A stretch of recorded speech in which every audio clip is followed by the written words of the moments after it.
Magandang araw mga kapuso, mga kapamilya. Ngayong araw na to guys, magluluto tayo ng lumpia Shanghai. Mayroon ako ditong giniling guys. Ilagay natin dito sa isang bowl na pag-mimixa natin. Dito tayo mag-mix. Lagay natin dyan. Tapos, kailangan pala natin guys ng carrots, sibuyas, saka yung tawag dito guys, water chestnuts. Ganito tsura niya guys sa lata. Yan, hiniwa ko lang siya ng ganyan kalalaki. Pino kailangan guys. Tapos i-mix na natin ito dun sa ating giniling. Masarap kasi ito guys, malutong siya pag kinain nyo yung inyong lumpia. Tapos i-mix rin natin itong sibuyas, itong carrots. Ganito rin kalalaki yung carrots ang paghiwa ko guys. Para pag kinain nyo, mayroon kayong maramdaman na malutong-lutong. Ayan, mix natin lahat dyan.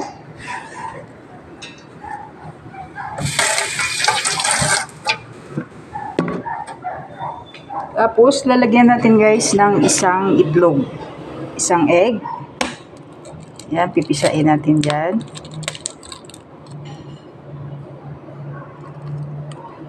Tapos, lalagyan natin ng sugar. Ayan, 1/2 teaspoon. Tapos, all-purpose flour. All-purpose flour. Lalagyan natin guys ng 1 tablespoon. Hindi na kailangan marami guys kasi babalutin naman natin yan. Yan, 1 tablespoon lang. Tapos, lalagyan natin ng black pepper. Ayan. Tapos, kung gusto nyo ng maanghang guys, lalagyan nyo ng chili pepper. Yan, gusto nyo ng may anghang konti. Yan, tapos, i-mix na natin ito. Kailangan i-mix natin mabuti guys.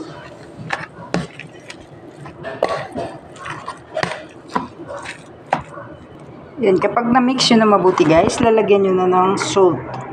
Yan, salt, 1 tablespoon din. Yan, tapos i-mix nyo ulit ng mabuti. Yan guys, na-mix ko na siya mabuti. Tapos, kumuha kayo ng konti guys. Titikman nyo kasi.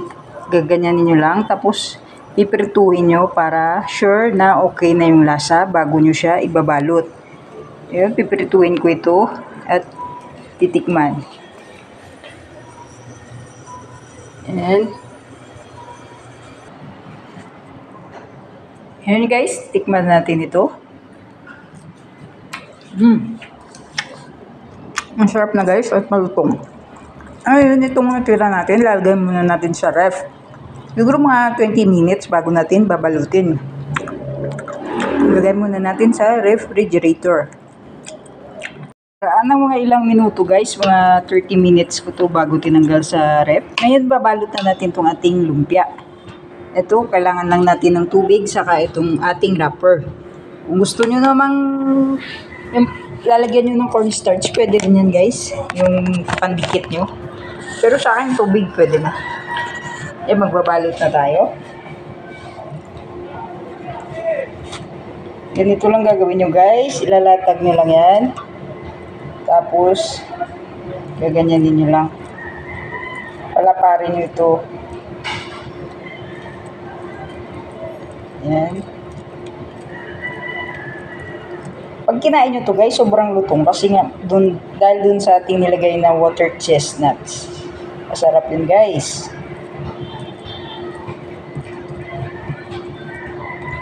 Ayan. Pagkatapos yung lapad-laparin dyan guys, tutupin nyo ng ganun.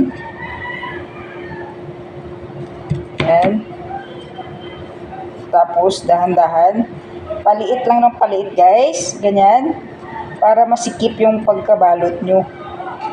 Yan. Masarap kasi sa lumpia yung masikip para pag niluto nyo siya, hindi siya yung bubbles. Yan. Tapos lagyan nyo lang ng tubig. Yan. Ganito lang yung pagbalot ng lumpia guys. Yan, ganyan lang ang pagbalot ng ating lumpia.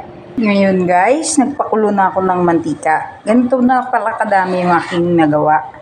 Tapos, piprituin na natin itong ating lumpia. Pag kumulo na yung mantika guys, hinaan nyo na yung apoy. Yan.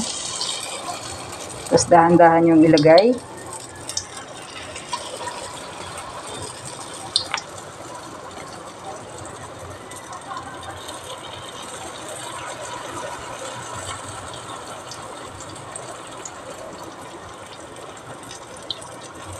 Ayan, ganyan lang muna kadami guys. At mahina na yung apoy natin.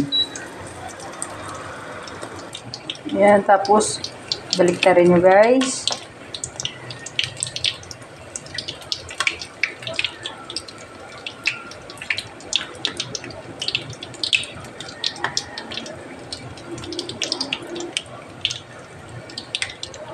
Antayin nating mag-brown.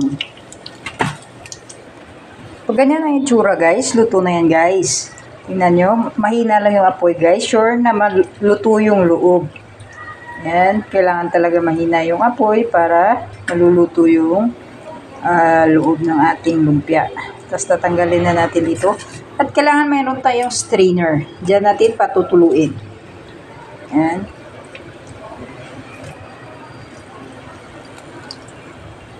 Yan. Yan guys, titikman na natin itong ating lumpia. Kahit wala ng sausawan to guys, masarap na ito. Ayan o, tingnan nyo, malutong siya guys, di ba? Ayan. Ayan, tapos yung luto niya, yung loob. Ayan, tingnan yung loob niya. O, iba yung loob niya. Ayan, tapos titikman na natin guys.